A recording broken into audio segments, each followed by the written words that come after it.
Hi there, welcome to this week's Trading Thought. This is episode 75 of the Better System Trader podcast.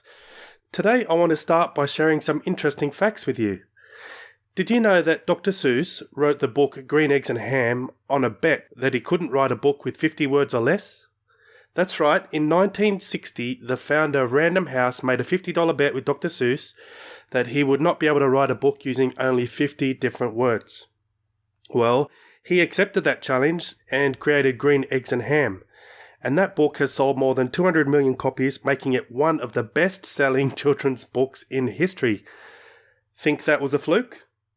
Well, Dr. Seuss found that setting constraints was so powerful he used it with other books as well. His book, The Cat in the Hat, was limited to using around 250 different words from a list of 348 words selected from a first grader's vocabulary list. And that book sold millions of copies too. Dr. Seuss is just one example of the power of constraints, showing that setting limits can often produce better results than keeping our options open.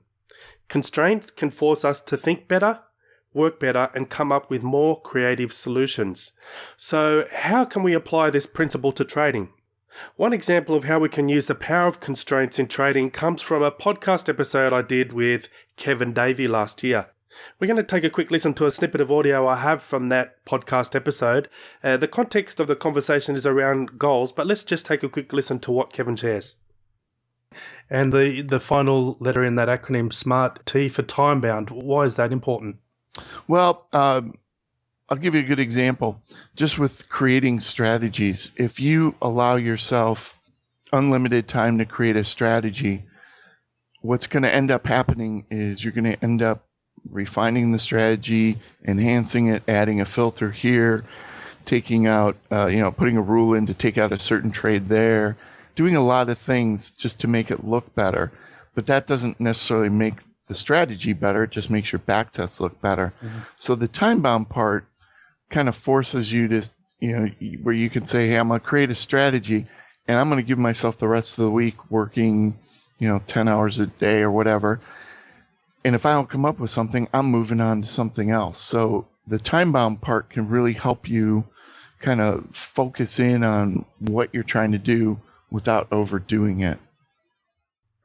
So Kevin mentions putting constraints around time, which we also touched upon a few weeks ago.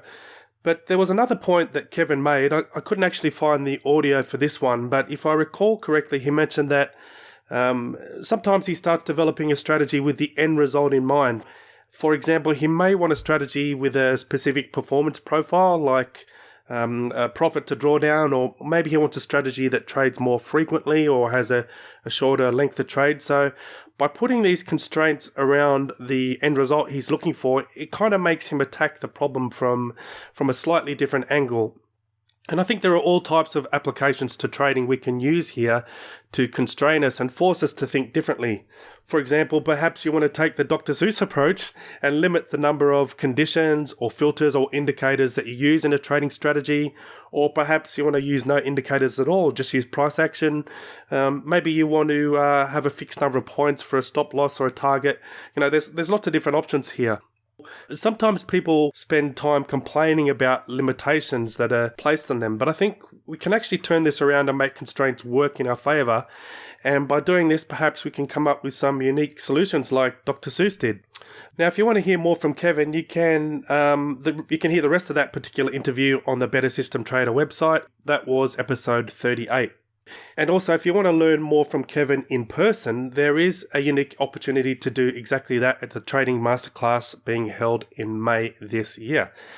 Now, as I mentioned last week, it's a 4-day event with Kevin and 3 other traders, all who've won the World Cup Trading Championships at least once.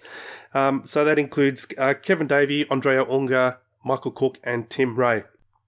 It's a fantastic event. I attended it last year, but it is only for experienced or advanced traders. So if you're just starting out, this is not the event for you. I have a link to it on the show notes page at bettersystemtrader.com/75 if you want more info. And also, there is an early bird discount on the website, but that expires in just a few days. And the class is more than 2/3 full and filling up quickly. So if you are considering the event, then you really need to get in quick, otherwise you could miss it. Anyway, that's it for this week's Trading Thought. Enjoy the rest of your week, and I'll catch you next time.